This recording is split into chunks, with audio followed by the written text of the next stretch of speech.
14 বছরের একটা ছেলে বলুক, এই ছেলেরা তোমরা দাঁড়াইয়া বলো, তুমি কি বোঝো না যে নামাজ 5 ওয়াক্ত পড়া তোমার উপরে ফরজ? বলো না ভাইয়া, বলো। না না, ছেলেরা বলতে হবে। ছেলেরা বলো মিয়া, বলো তোমরা ছেলেরা বলো না। তাহলে কেন পড়ছো না? আমার বন্ধু পড়ছো না। আমি গল্প শোনাইতে আসি নাই, শুধুই ওয়াজ করতে আসি নাই, বিবেক জাগাইতে আসছি, হৃদয় জাগাই। আমি ফেরিওয়ালা, সারাদিন ফেরি করি। সে সকালে বের হয়েছি, মুরাদনগরে আমাদের দাওয়াত তাবলীগের জোর ছিল জোহরের পরে, সেখানে ছিলাম। গাড়ি ডিস্টার্ব করছে, সিএনজি দিয়া ভাঙ্গা। ও এরপরে আরেকখানে বয়ান করছি, সেখান থেকে আবার এখানে আসছি। গাড়িতে বসেই একটা সামান্য নাস্তা করছি, একটু একটা কি যেন খাওয়াইছে, এটা খাইছি আর পানি খাইছি। তো আমার বলার উদ্দেশ্য হলো, আমার ভাই আল্লাহ তাআলা বলবেন, বলো বান্দা, আমি কি তোমাকে ওই পরিমাণ হায়াত দেই নাই যে পরিমাণ হায়াত পেলে উপদেশ গ্রহণ করতে পারতে?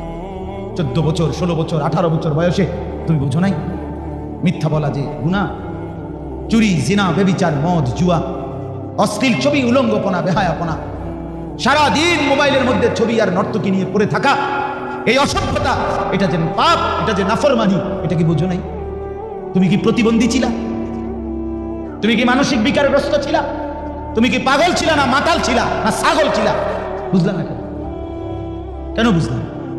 বলো ছেলে, বুঝলা না কেন? এরপরে আল্লাহ বলবেন, দ্বিতীয় প্রশ্ন, ওয়াজাআকুমুন নাযীর।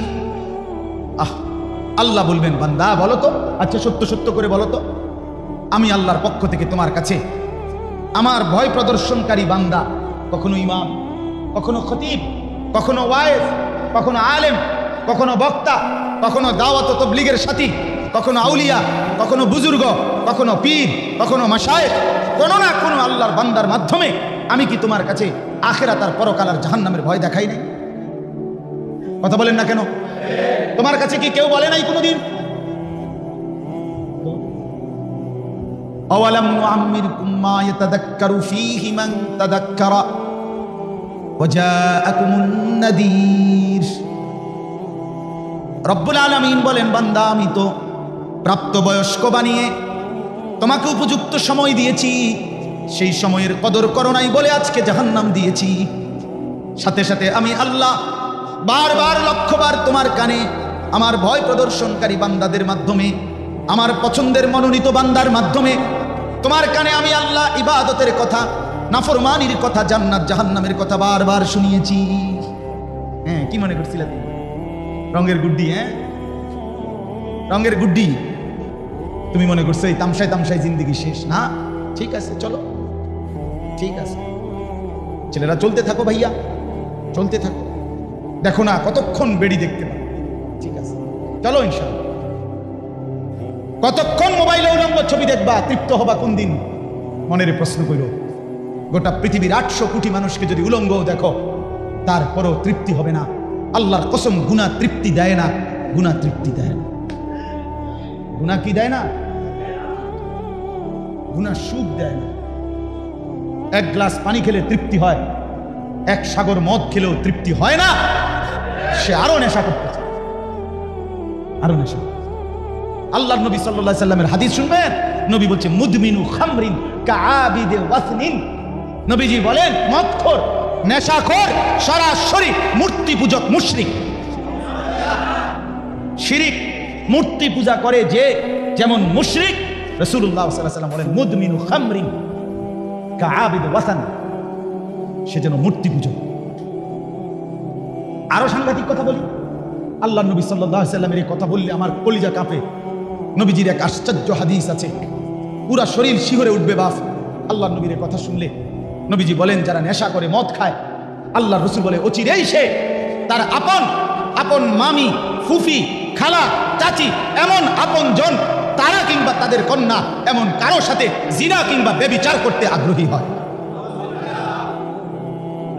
ওমান শারিবাল খামরা ফাকাদ ওয়াকা আলা আম্মাতিহি ওয়া খালা। রাসূলুল্লাহ সাল্লাল্লাহু আলাইহি ওয়াসাল্লাম মদ খায়, নেশা করে, সে অচিরেই তার খালা, মামি, ফুফি, চাচি এমন আপন জনের উপরে চড়াও হয়। হয়তো সে কিংবা তার কন্যা, চাচাতো বোন, খালাতো বোন, মামাতো বোন, ফুফাতো বোন, এমন কোন স্বজন, আপনজন।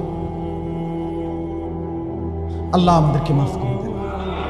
বাবারা, আপনাদেরকে বলি, বাপ, ছেলের বাপ যারা, মেয়ের বাপ যারা, আপনারা যদি আপনাদের সন্তানদের দিকে নজর না দেন, আপনাদের দুনিয়া আখিরাত বরবাদ হয়ে যাবে। খাট পালং আর সোফার দিয়া, ফার্নিচার আর বিল্ডিং দিয়া, টাইলস আর মার্বেল পাথর দিয়ে আপনারা বাঁচতে পারবেন না।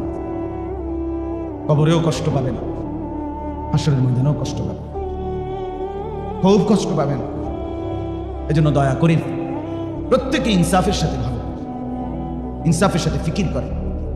এজন্য জাহান্নামের আযাবের কথা বলতেছিলাম, গরমের কারণে বলতেছিলাম যে জাহান্নামের প্রচন্ড আযাবে বান্দা অস্থির হয়ে যাবে। বহু জায়গায় আছে কোরআনে, রব্বানা আখিরনা ইলা আজালিন করিব নুজিব দাওয়াতাকা ওয়া নাত্তাবি'র রুসুল, এটাও কোরআনের আয়াত। জাহান্নামী বলবে, আল্লাহ আমার একটু সুযোগ দেন, দুনিয়ায় যেতে দেন, আমি আপনার সবগুলো কথা শুনবো এবং আপনার নবী রাসূলদের কথাগুলো গ্রহণ করব, আপনি আমার আরেকবার দুনিয়ায় যেতে দেন। আল্লাহর কসম, আল্লাহ বলবে, আমার বান্দা দুনিয়ায় থাকাকালীন তুমি বারবার মনে করছিলে তোমার এই শক্তি, তোমার এই সাহস, তোমার এই যৌবন, তোমার এই মাল, বাড়ি, ঘর, তোমার এই মোবাইল, তোমার এই মোটরসাইকেল, তোমার এই জমানি, তোমার এই বাহাদুরি, এগুলো আর কোনোদিন শেষ হবে না। তুমি এটা ভাবছিলা নাফরমান, আজ তো দেখলা তোমার কিচ্ছু নাই, যা আছে সব আমি আল্লাহটাই আছে। আজ আছে কার? শুধু তোমার কিচ্ছু, হ্যাঁ কিচ্ছু না। তোমার সেই বাহারি চুল আর নাই, তোমার সেই তাগড়া জোয়ানি নাই, তোমার সেই মাতবরি মাতলামি নাই। আজ তুমি এক অসহায় ফকির হয়ে রয়ে গেলাম, শুধু আমি আল্লাহ। এজন্য কোরআনুল কারীম আল্লাহ বারবার বলছে, আনতুমুল ফুকারাউ ইলাল্লাহ, আমার বান্দা তোমরা সকলেই আমি আল্লাহর নিকটে ফকির। আল্লাহ বলছেন, আমি শুধু ধনী, আমি শুধু অমুখাপেক্ষী, নাই তো তোমরা সকলেই আমি আল্লাহর মুখাপেক্ষী। ঠিক কিনা বলে? এজন্য প্রিয় ভাই আমার, দোস্ত আমার, বন্ধু আমার, বাপ আমার, প্রত্যেকের কাছে অনুরোধ, আমরা ফিকির করি, আমরা ফিকির করি, নিজের জীবনের কদর করি, নিজেকে সুন্দর করি। এই গরমের ইসলাহি মজলিস মাকসাদ একটাই, আপনার কলিজায় বিবেক, অনুভূতি জাগান। দয়া করে জীবন নষ্ট করে দিয়েন। ছেলেদেরকে বলি, বাপ, শুধুমাত্র এই সামান্য মোবাইল, এটার জন্য দোস্ত আমার জীবন নষ্ট করে দিও না বাপ। একটা নারীর জন্য, একটা মেয়ের জন্য জীবন নষ্ট করে দিও না। এই পৃথিবীতে যথাসময় আল্লাহ তাআলা প্রত্যেককেই স্ত্রী নামে একজন নারী ব্যবস্থা করছেন, দিচ্ছেন বলেই মানব প্রজন্ম আজ এই পর্যন্ত আসছে। ঠিক কি না বলে? নারী আর পুরুষের মিলনেই সেই আদম হাওয়া থেকে ধাপে ধাপে পৃথিবীতে আজকে আমরাই মানুষ। তো এটা চলবেই। পৃথিবী যতদিন আল্লাহ আবাদ রাখবেন, ততদিন নারী আর পুরুষের এই মিলন, নারী আর পুরুষের এই একত্র থাকা, এই হালাল পবিত্র বন্ধন, এটা থাকবেই। এটা তো সিরাবিরা আনতে হইব, এটাকে নাজায়েজ ভাবে আনতে হবে, কোনো দরকার নাই। যেটা এমনি আসবে, যেটা এমনি। এই পৃথিবীর প্রথম বন্ধনের নাম স্বামী স্ত্রী, নাকি মা বাবা? আদম এবং হাওয়া প্রথম কি ছিলেন? তাহলে এই পৃথিবীর প্রথম বন্ধন, প্রথম সম্বন্ধের নাম কি? এটা একটা সম্বন্ধ না? বাবা মা, ভাই বোন, চাচা ভাতিজা, শালা দুলে ভাই, নাকি শ্বশুর জামাই, এগুলো সম্বন্ধ কিনা? এই পৃথিবীর প্রথম সম্বন্ধের নাম কি? স্বামী স্ত্রী।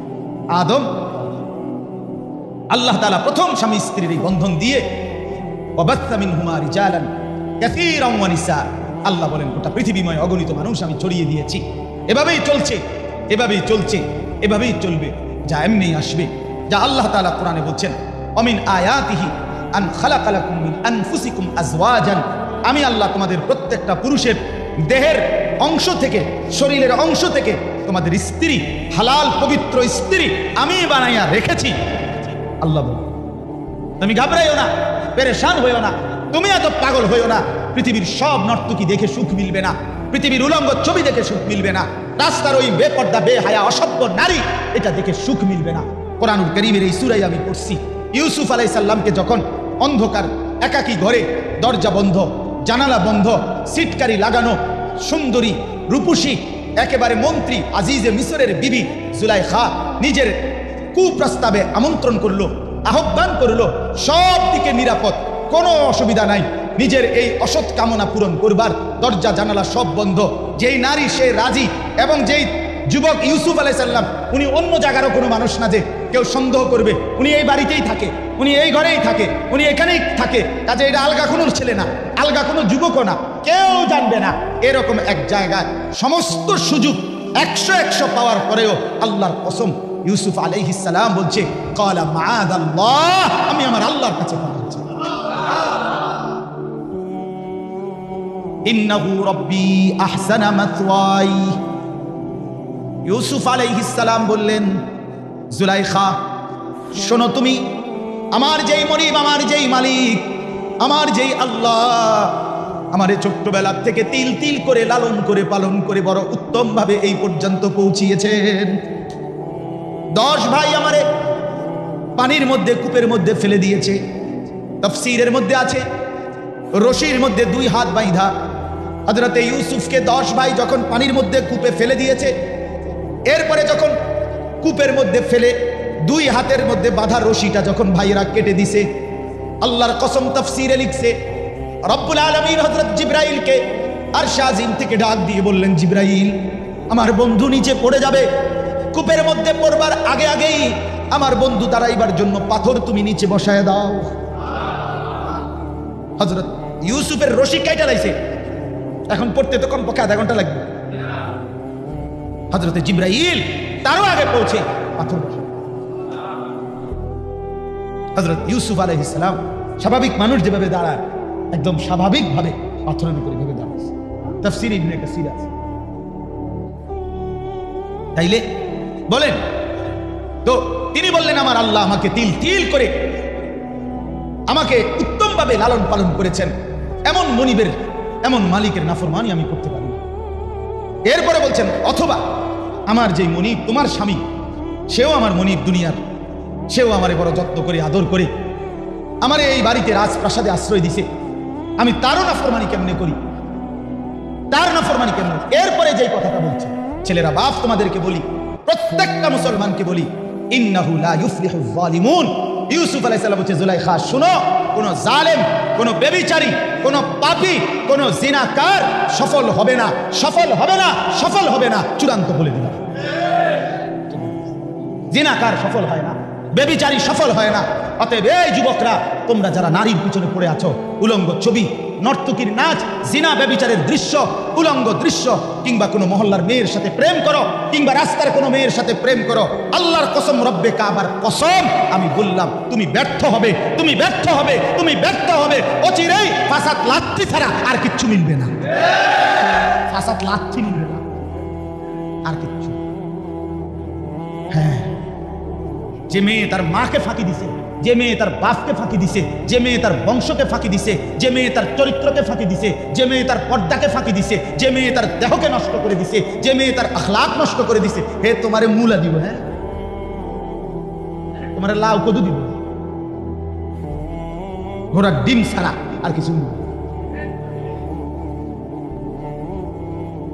হ্যাঁ, যেন দয়া করে বোঝা দরকার, ফিকির চাই ভাইয়া, নীরবে ভাবা দরকার, জিন্দেগি যেন নষ্ট না হয়। বলেন ইনশাআল্লাহ। কোরআনুল কারীমে আল্লাহ বলছেন, ওয়ালা তুলকু বিআইদিকুম ইলা তাহলুকা। আল্লাহ বলেন আমার বান্দা নিজের হাতে নিজেকে ধ্বংস করে। আল্লাহ বলছেন নিজের হাতে নিজেকে কি করো না, ধ্বংস করো, নিজেরে নিজে বরবাদ করে দিও না। তুমি বন্ধু ভালো না হলে আমি তো বলতেই পারবো শুধু, কিন্তু তুমি হিম্মত না করলে বদলাবে কি? আমার শায়েখ, আমার ঢালকানগর হজরত আরিফ বিল্লাহ হজরত মাওলানা শাহ আব্দুল মতিন বিন হুসাইন হজরত দামাত বারাকাতুহুম এই মাসের ইসলাহি মজলিসে গত বৃহস্পতিবার আমিও ছিলাম হজরতের মজলিসে।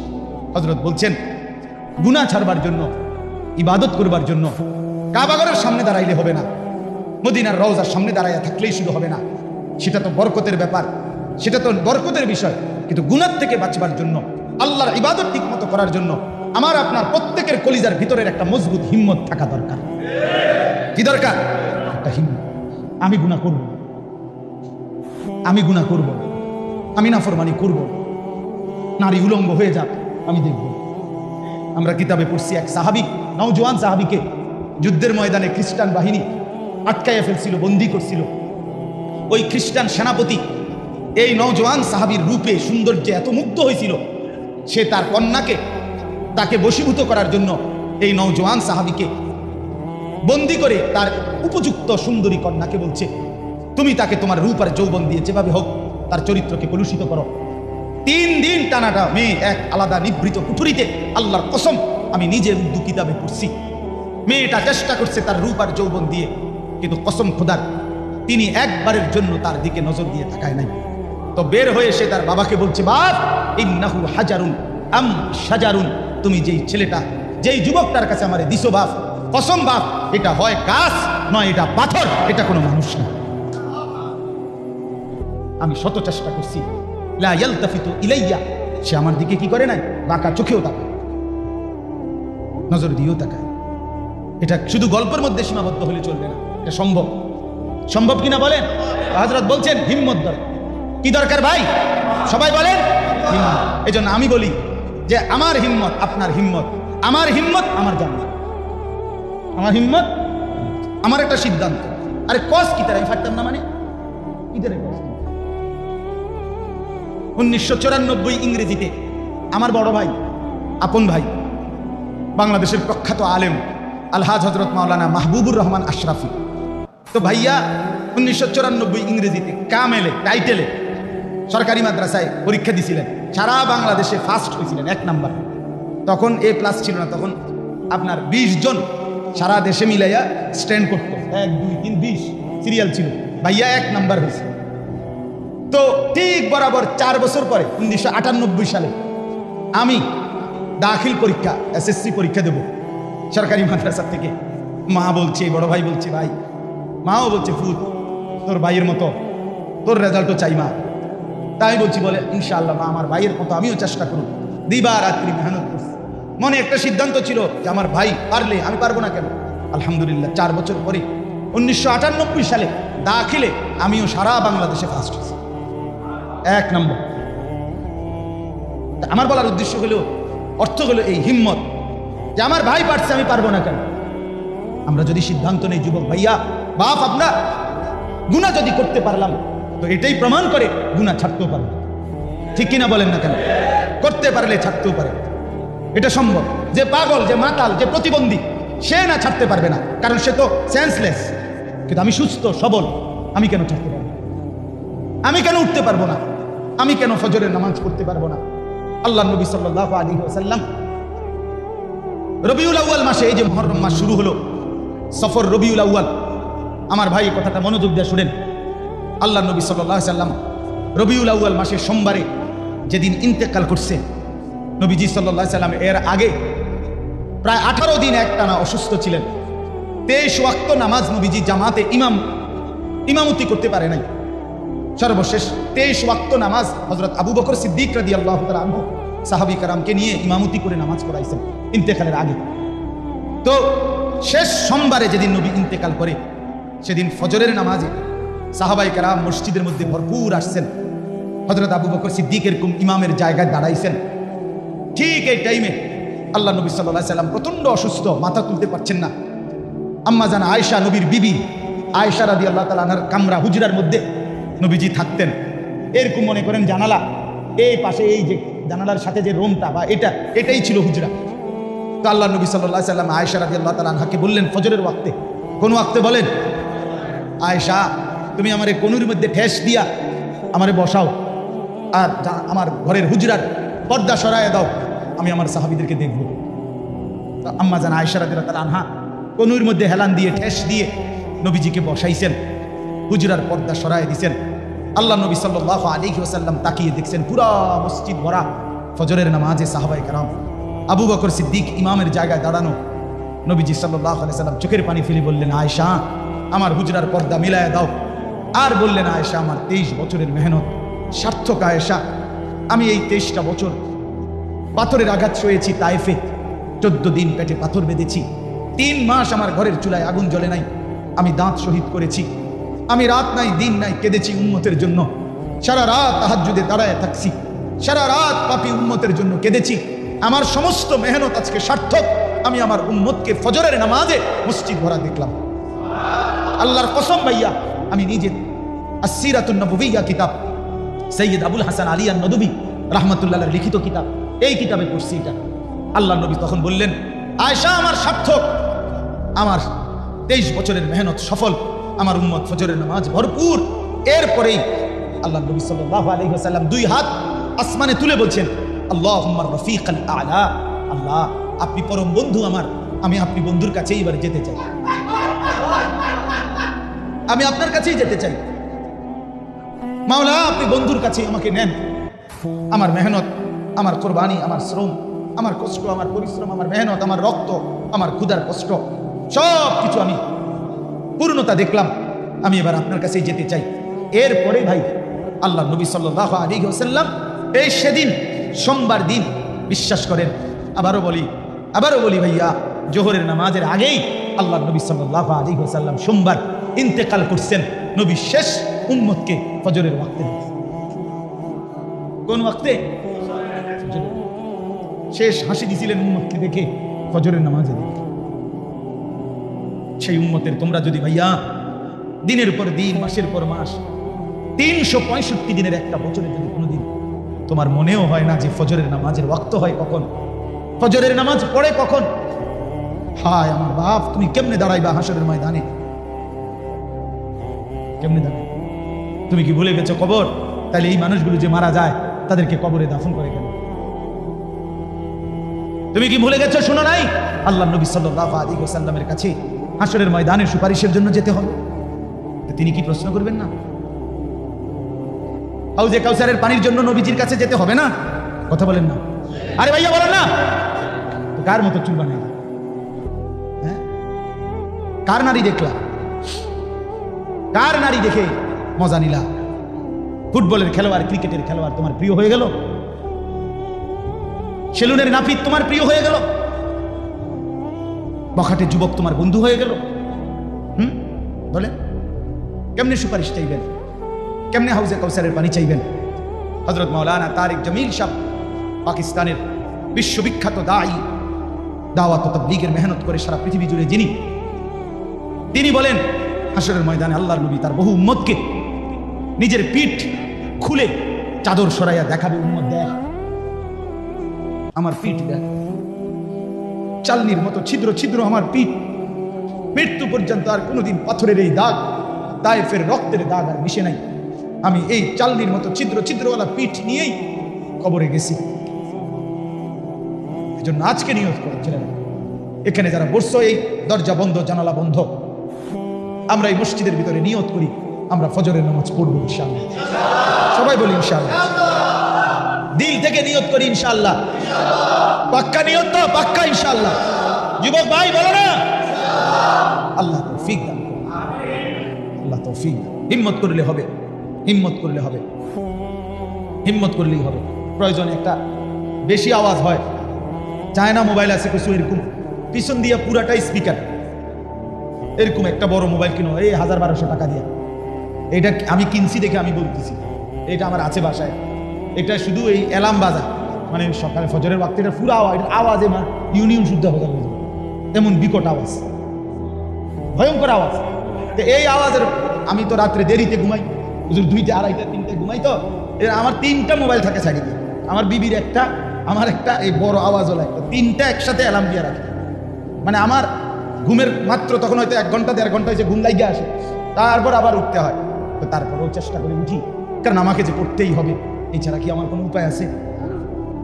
তাইলে ফিকির করলে সম্ভব, ফিকির করলে সম্ভব ইনশাআল্লাহ। তাকওয়া ছাড়া সফলতা আসবে না, আল্লাহ ভীতি ছাড়া কামিয়াবি হবে না, সবর ছাড়া, ধৈর্য ছাড়া কামিয়াবি হবে না। সফলতার জন্য 2টা জিনিস জরুরি, তাকওয়া এবং সবর। কি বলেন? তাকওয়া মানে 3 জিনিস, 3 জিনিস। গুনাহে অভ্যস্ত না হওয়া, ইবাদতে অভ্যস্ত হওয়া, আল্লাহকে ভয় করা। গুনাহ আমি করব না, ইবাদত আমি ছাড়বো না, আল্লাহকে আমি ভয় করতেই থাকবো, এর নাম তাকওয়া, এই লোকটার নাম মুত্তাকি। সবর, সবরও 3 কথা। 1, যত কষ্টই হোক গুনাহ করব না। 2, যত কষ্টই হোক ইবাদত ছাড়বো না। 3, যেই কোনো মুসিবতে আল্লাহ ছাড়া আর কাউকে ডাকবো না। বুঝেন নাই? আজ যদি আমি 3 দিনও খাইতে না পাই, 3 মাসও খাইতে না পাই, এরপরেও আমার ডাকার মতো আল্লাহ ছাড়া আছে? কথা কর না কেন? কে আছে? আর তো কেউ নেই। আমার আছে কি? আমাদের আছেটাই কে ভাইয়া? আমার আল্লাহ। তিনি আমার রাত দিনের, তিনি আমার সব, যিনি আমার রব তিনি আমার কি? তিনি আমার সব। সুখে থাকলেও তিনি, দুঃখে থাকলেও তিনি, দিলেও তিনি, না দিলেও কি? আমার যে আর কোনো দুয়ার নেই, আমি আর যাবো কোথায়?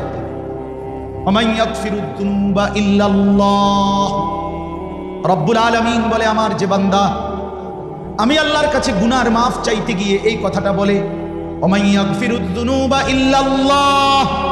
মাওলা আমি মাফ চাই, আপনি ছাড়া আমার গুনাহ মাফ করবে কে? আল্লাহ বলেন, এটা যদি বান্দা দিল থেকে বলে, আমি মাওলা এতটা খুশি হই, আসমান যদি গুনাহ ছুঁয়ে যায়, সাগরের ঢেউ যদি গুনাহ বয়ে যায়, আমি আল্লাহ সেরকম গুনাহ কোনো পরোয়া না করে মাফ করে দেব। মাফ যা 90 বছরের গুনাহ আমি একসাথে মাফ করে দেব। আমি বুকে জড়িয়ে নেব, আমি আপন করে নেব। আমি অপেক্ষায় থাকি আমার বান্দার চোখের পানি, আমি অপেক্ষায় থাকি আমার বান্দার ফিরে আসার জন্য। আমার কোনো বান্দা যদি রাত গভীরে আমার কাছে ফিরে আসে, আমি রাত গভীরেই মাগফিরাত নিয়ে আমার বান্দার কাছে হাজির হব। দিনে আসলে দিনে মাফ, রাতে আসলে রাতে মাফ, একাকী আসলে একাকী মাফ, জনসম্মুখে আসলে জনসম্মুখেই মাফ। যখনই বান্দা মাফ চাইবে। পাকিস্তানের হযরত মাওলানা সৈয়দ আব্দুল মজিদ নদীম সাহেব রহমতুল্লাহ আলাইহি বলতেন, হ্যাঁ, যে সন্তান বাপকে ছেড়ে মাকে ছেড়ে মনে করেন 10 বছর কষ্ট দিছে মারে, মার থেকে আলাদা ছিল, 10 বছর পরে সেই সন্তান যদি ভুল বুঝে মার কাছে আইসা মাফ চায়, চোখের পানি ফেলে, হযরত বলেন আল্লাহর কসম, সেই মা মাফ করতে যতটুকু দেরি করবে, রব্বুল আলামিন তার কোনো বান্দা যদি 90 বছর পরেও ফিরে আসে, মাফ করতে তার চাইতে আগে মাফ করে দিবে। আল্লাহ বলে, মার কলিজার যেই দয়া বেটাটা আমার দেওয়া, বাবার কলিজার যেই মায়া এটা আমার দেওয়া, আমার দেওয়া, আমি মাফ করবো না আগে? এজন্য নওজওয়ানরা ফিরে আসি, তাকওয়ার উপরে উঠি, সবরের উপরে উঠি। এইটাই আজকের ওয়াজ শেষ। তাকওয়া এবং সবর, তাকওয়া এবং সবর। বলেন, তাকওয়ার আসল অর্থ গুনাহ থেকে বেঁচে থাকা, সবরের মূল অর্থ আল্লাহর বন্দিগিতে জান বাজি রেখে লেগে থাকা। লেগে গুনাহ আমি করবো না, হিম্মত চাই। কি চাই? বলেন, আমার হিম্মত, আমার জান্নাত। বলেন বলেন, আমাদের বলবেন না, আপনি টামনে করেন, আমার চাই, আমার হিম্মত, আমার জান্নাত। আল হিম্মাতু হিয়াল ইসমুল আযম। হিম্মত ইসমে আযম, অসাধ্য সাধন করে, অসাধ্য। আর যুবকের হিম্মত আরো বেশি আগে। যুবক হিম্মত করিলে পাহাড় সরাই লেতে পারে। হ্যাঁ, নবীজির এক সাহাবী ছিল 16 বছরের, যায়েদ ইবনে সাবিত রাদিয়াল্লাহু তাআলা। নবীজির ইন্তেকালের পরে হযরত আবু বকর সিদ্দিকের জামানায় কোরআন শরীফ জমা করবে, একত্র করবে, সংকলন করবে, সিদ্ধান্ত হয়েছে কে করবে। তো নবীজির জামানায় সবচেয়ে বেশি কোরআন লিখতেন যিনি, নবীজির কাছ থেকে, নবীজির অনুমতিতে, ওনার নামই ছিল এই যায়েদ ইবনে সাবিত রাদিয়াল্লাহু তাআলা আনহু। সব কম বয়সী, কিন্তু তিনিই ছিলেন নবীজির কাতেব, প্রধান 1 নম্বর কাতেব। হযরত আবু বকর সিদ্দিক উনারে বলছে, এই 16 বছরের যুবক সাহাবী, যে যায়েদ, কোরআনুল কারীমের লিখিত যত ছোট ছোট 1 আয়াত 2 আয়াত 1 সূরা 2 সূরা যার কাছে যা আছে, এই সব সাহাবীর থেকে সমস্ত টুকরা সংগ্রহ করে, যাচাই বাছাই করে ধারাবাহিকভাবে পুরা 30 পারা কোরআন একত্রে সাজাইবা, এই মহান কাজটা, ভারী কাজটা আমি তোমারে দিতে চাই, তুমি পারবে না। কাকে বলছে? কে বলছে? উনি কি বলছে জানেন? কিতাবে আমরা পড়ছি, হযরত যায়েদ ইবনে সাবিত রাদিয়াল্লাহু তাআলা বলেন, খলিফাতুল মুসলিমিন, আমিরুল মুমিনিন, আপনি যদি আমার এই পাহাড়টা এই জায়গা থেকে সরাইয়া এখানে স্তূপ দিতে বলেন, আমি সেটাও করব। বলেন কি কারণ না, মানে আমি পাহাড় সরাই নিতে পারব। এই হলো যুবকের হিম্মত। ইন্নাহুম ফিতনা। মদিনার ইহুদিরা নবীকে বলছে, মুহাম্মদ সাল্লাল্লাহু আলাইহি ওয়াসাল্লাম, আসহাবে কাহাফ, গুহার মধ্যে আশ্রয় গ্রহণকারী যুবক, তাদের কাহিনীটা তুমি বলো। নবীজিকে জিজ্ঞেস করছে মদিনার ইহুদিদের মাধ্যমে কুরাইশরা। আল্লাহ তাআলা ডাইরেক্ট আসমান থেকে, আরশে আজিম থেকে আল্লাহ বলছে, বন্ধু ঘটনাটা শুনতে চাচ্ছে, যুবকের ঘটনা। বন্ধু আমি শুনাইতেছি, ঘটনাটা আমি কই, আমি নাহনু নাকুসু আলাইকা নাবাআহুম বিল হক। আল্লাহ বলে, বন্ধু ঘটনাটা আমি কই, আমারে বলতে দেন। ইন্নাহুম ফিতয়াতুন আমানু বিরাব্বিহিম, তারা ছিল 7 জন যুবক যারা আমি আল্লাহর উপর ঈমান আনছিল। গোটা দেশের বিপরীতে, গোটা দেশ মূর্তি পূজা করত, বাদশাহ, জনগণ, মানুষ জওয়ান, বুড়া, নারী, পুরুষ এখানে দাঁড়াইয়া 7 জন যুবক। আশ্চর্য কথা হলো, তাফসীর আছে হুজুর, ইবনে কাসিরও আছে, রুহুল মাআনিতে আছে। ওই যুবকরা কানের মধ্যে দুল পরতো, স্বর্ণের দুল, কঙ্কন, হাতের মধ্যে চুরি পরতো, গায়ের মধ্যে রেশমি পোশাক পরতো। এরকম শাহী ছিল, নবাবের ভূতা ছিল, কথা বুঝছেন, এমন বিলাসী ছিল। এই অবস্থায় আল্লাহ তাআলা তাদের কলিজার মধ্যে ঈমান দিছে। পুরা জাতির বিপরীতে 7 জন যুবক আল্লাহর প্রতি ঈমান আনছে। হ্যাঁ, আল্লাহ বলেন ওয়াজিদনাহুম হুদান, সেই যুবকদের ঈমান, হেদায়েত, তাকওয়া, হিম্মত, ইস্তেকামত, জান্নাতের পথ সবকিছু আমি নিজে বাড়ায় দিছি। ছেলেগুলো গুহায় আশ্রয় নিছে, গুহার মধ্যে সব পুরা দেশ থেকে আলাদা হয়ে, আর আমি আল্লাহর কাছে বলছে রব্বানা আতিনা মিন লাদুনকা রাহমা ওয়া হাইয়্যি লানা মিন আমরিনা রাশাদা। এই 7 যুবক বলছে, আল্লাহ আপনি আমাদের উপরে রহমত নাজিল করেন, আর আমরা কি করবো, আমাদের সঠিক রাস্তা গন্তব্য আপনি বলে দেন। আমরা আসছি গুহায়, এলাকা চাইরা, মা বাপ চাইরা, গদ্দুয়ার চাইরা, আমরা ঈমান বাঁচাইতে চাই, আমরা মোমেন থাকতে চাই, আমরা মূর্তি পূজা করবো না। লান নাদউ মিন দুনিহি ইলাহা, আমরা আল্লাহকে ছাড়া আর কাউকে ডাকবো না। মজার বিষয় হলো কি, আল্লাহ তাআলা এই 7 যুবককে আল্লাহ যেন মায়া করে, আমি এমনি বলি আর কি, আল্লাহ যেন মায়া করে বললেন, আচ্ছা তোমরা তো কি করবা, আমার থেকে রাস্তা চাচ্ছ, আমি বলে দিতাম, আচ্ছা কি করবা না করবে এটি পরে হইব, আগে কত বিশ্রাম করো, তাই একটু কাইতেও চাই, একটু বিশ্রাম করো, পরে হইব, আগে হঠাৎ ওঠো, তারপরে একটা সিদ্ধান্ত হইব কি করা যায়। এই কথা বলে ছেলেগুলো একটু কাত হয়েছে। আল্লাহ তাআলা এক টানা 309 বছর তাদেরকে ঘুম পাড়ায় দিয়েছে। ওয়ালাবিথু ফি কাহফিহিম 300 ওয়াজদাদু 9। কোরআনের আয়াত। তারা গুহায় থাকলো, ঘুমাইলো কয় বছর। তো এখন তারা চাইলো রাস্তা পথ কি করব মানুষদের জন্য, মানুষের ঈমান ঠিক করবো কেমনে, নিজের ঈমান ঠিক রাখবো কেমনে, আল্লাহ এগো দিল হতাই। কথা বোঝেন নাই ঘটনাটা কি? মানে যুবকরা যদি বলে আল্লাহ আমরা চাইলাম রাস্তা, আপনি দিলেন শুয়াইয়া, আল্লাহ বলে যুবক তোদের ঈমান আমার এমন পছন্দ হয়েছে, তোরা 7 যুবক ঈমানদার হয়েছিস, ঠিক আছে তোরা ঘুমা, তোদের পক্ষ থেকে পুরা দেশ জাতির সংশোধনের কাজটা আমি রব্বুল আলামিন করছি। 309 বছর পরে তারা উঠা দেখে ওই দেশের পরবর্তী বাদশাহ, জনগণ সব ঈমানদার, সবাই ঈমানদার, মূর্তি পূজার নাম বন্ধ। যুবকের ঈমান আল্লাহর এমন পছন্দ। এজন্য নওজোয়ান ভাইরা ইনশাআল্লাহ নামাজ পড়বো তো ইনশাআল্লাহ। বন্ধুর দিকে তাকাইও না, সমবয়সী বেটকি দিব এতে, আরে তুই এই শয়তান, মনে রাখবা এটা শয়তান, আস্তা শয়তান, যেটা তোমারে ঠাট্টা করবে, মস্কারি করবে, তোমারে হাসি দিয়ে উড়াই দেবে, এটা আস্তা শয়তান, এটা পুরানাই ইবলিস, মনে রাখবে এটা। সাবধান, তুমি আলগা হও, তুমি আলাদা, তুমি সিদ্ধান্ত নাও, আমি জানবাজি রাখলাম, আমি নামাজ পড়বো ইনশাআল্লাহ। আল্লাহ তৌফিক দান করেন। এই কথাটাই এখানে পড়ছি, শেষ তর্জমা বলেই শেষ করছি। ইউসুফ আলাইহিস সালাম ওনার 10 ভাই, বহু ঘটনার পরে যখন দুর্ভিক্ষ চলতেছিল, তখন ইউসুফ আলাইহিস সালামের 10 ভাই প্রথম একবার মিশর থেকে আসছে, কেনান থেকে আইসা খাদ্য কিনে নিয়ে গেছে অভাবের কারণে ইউসুফ আলাইহিস সালাম থেকে। ইউসুফ আলাইহিস সালাম তাদেরকে চিনছে, বলছে তোমাদের, ওরাই বলছে আমাদের আরেকটা ভাই আছে বাড়িতে, তার লাগেও যদি দিতেন, বলছে না তারে নিয়ে আসলে দিব। পরের বারে ছোট ভাই বিনিয়ামিন, ওনারও নিয়ে আসছে দ্বিতীয়বারে। এবার ইউসুফ আলাইহিস সালাম কৌশল করে ওই বিনিয়ামিনকে আটকায় রাখছে, তবুও ভাইরা ওনাকে চিনে নাই। তৃতীয়বারে ইয়াকুব নবীর কাছে গিয়া যখন বলছে, এবার ইউসুফকেও হারাইছে আগে 40 বছর আগে, আবার এবার ছোট ছেলেরও কি করছে, হারাইছে। ইয়াকুব আলাইহিস সালাম আবারও সবর করে বললে, এইবার বললো বাবা 10 ছেলেকে তোমরা আবার যাও, তৃতীয়বার আবার মিশরে যাও, আমার ইউসুফ এবং আমার ছোট ছেলে বিনিয়ামিনকে আবার তালাশ করো, আশা করছি তোমরা তাকে পেয়ে যাও। যাও, ইয়া বানি ইয়াযহাবু ফাতাহাসসু মিন ইউসুফ ওয়া আখিহি। এরপরে বলছি ইয়াকুব আলাইহিস সালাম, নিরাশ হইও না পুত্রেরা, নিরাশ হইও না, খুঁজতে থাকো আল্লাহর রহমত থেকে। কাফের আর বেঈমান ছাড়া অন্য কেউ নিরাশ হয় না। ইন্নাহু লা ইয়াইআসু মির রাওহিল্লাহ ইল্লাল কওমুল কাফিরুন। আল্লাহর রহমত থেকে নিরাশ হয় কে? এটা কিন্তু গুরুত্বপূর্ণ কথা। বাপটা সাগর বল না হুজুর এত হইতো না, এত হইতো না, হইলো 50 বার কইছি হুজুর নামাজের কথা, তে আর হইতো না। এই আমরা হতাশ, নিরাশ, নিরাশা কুফরি, হতাশা কি? আপনি থামবেন কোন দিন জানেন?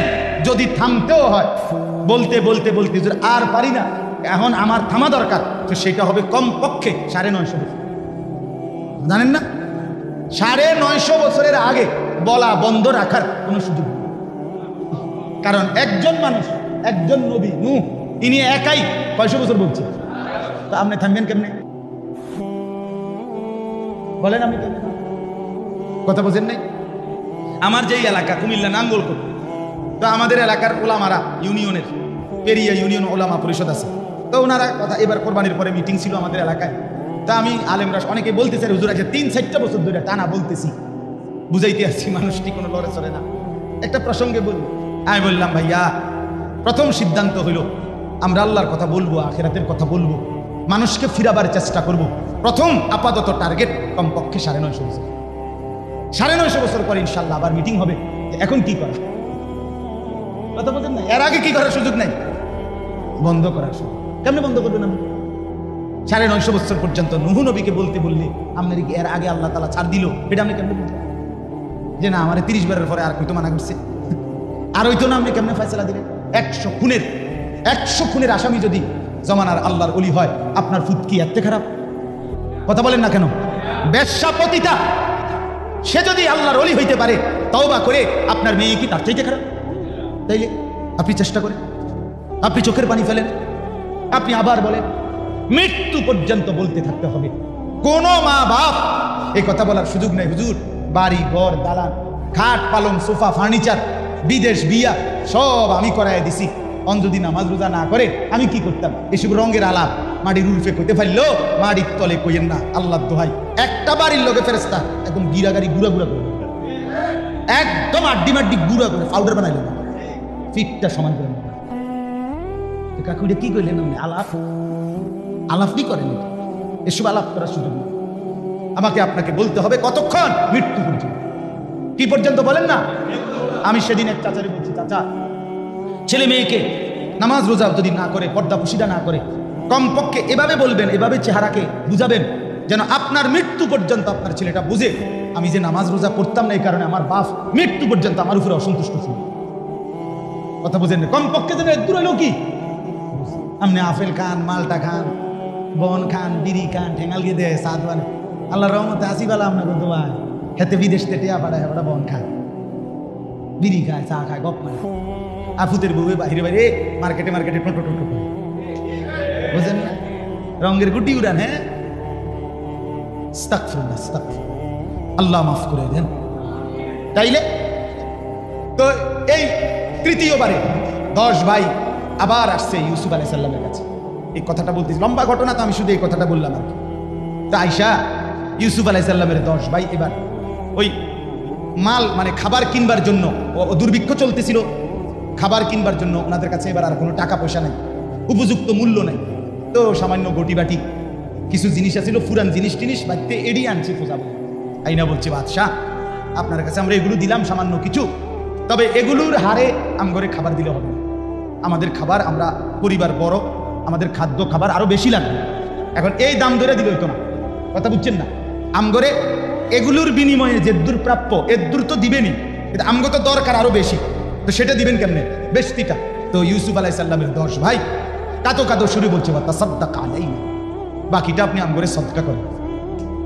তখন আজ 40 বছর পরে ইউসুফ আলাইহিস সালামের 10 ভাই আজকে সেই অহংকারী ভাই, হিংসুক ভাইরা নামতে নামতে নামতে নামতে আজকে কোথায় আসছে? সদকা করে। আজকে কি খুঁজতেছে? আর ইউসুফ সেই কূপ থেকে উঠতে উঠতে উঠতে উঠতে আজ বাদশার মস্তদে বসে আছে। বুঝেন না? তোমরা না 10 জন এক লগে মাতবরি করছিলা, আর সে তো একজন। এখন যে তোমরা নামতে নামতে কই গেছো গা? সদকা খুঁজতেছো। আর ইউসুফ উঠতে উঠতে কি হয়ে গেছে? ওয়াতাসাদ্দাক আলাইনা, এই বলল ইন্নাল্লাহা ইয়াজজিল মুতাসাদ্দিকিন, বলল বাদশাহ আমরা যা এনেছি তার দ্বারা যা প্রাপ্য তাও দেন, আর অতিরিক্তটুকু আমাদেরকে সাদকা করেন। নিশ্চয়ই আল্লাহ সাদকা করলে, দান করলে আল্লাহ স্বয়ং নিজে বিনিময় দান করবে। কোন কি সুন্দর ওয়াজ করে, বুঝেন নাই? ইউসুফ আলাইহিস সালাম তাফসীরের মধ্যে লিখছে 3 বার এই পর্যন্ত ভাইদেরকে দেখছে, বাপের অভাবে আছে, দুর্ভিক্ষে আছে, শুনছে, কিন্তু আল্লাহর হুকুমে একবারও পরিচয় দেয় নাই, বলে নাই।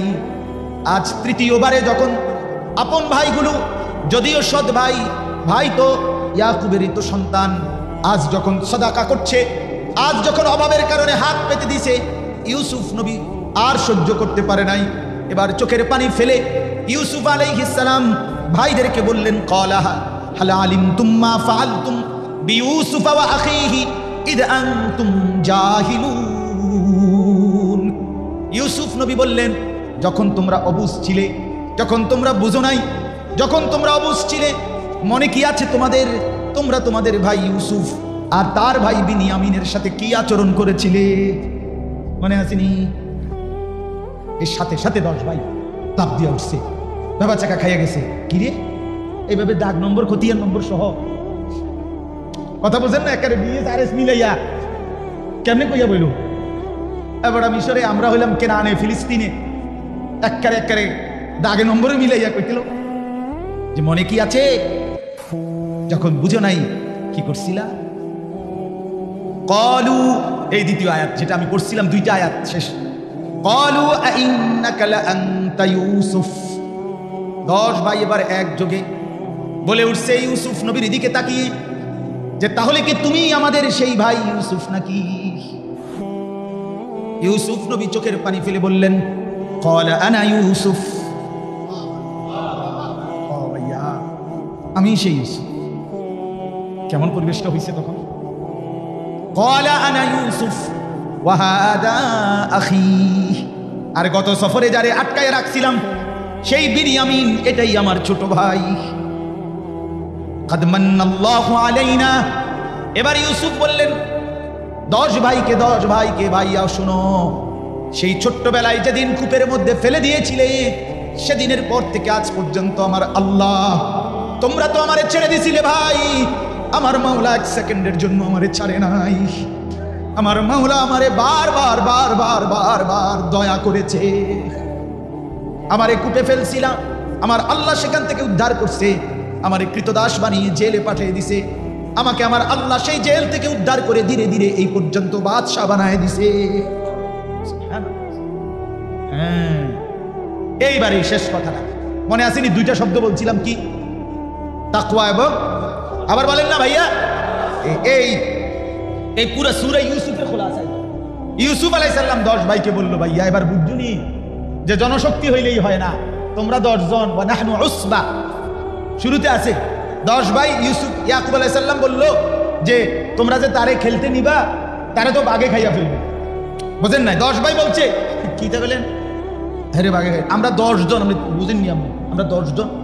ওয়া নাহনু উসবা, আমরা তো একটা বাহাদুর, 10 জনে মিলে করে 2-4টা বাঘ আমরাই হতাইতে পারি। কথা বুঝেন নাই? এই সংখ্যার উপরে কি দেখাইছিল? বড়াই দেখাইছিল না, কোনো লাভ হয় নাই।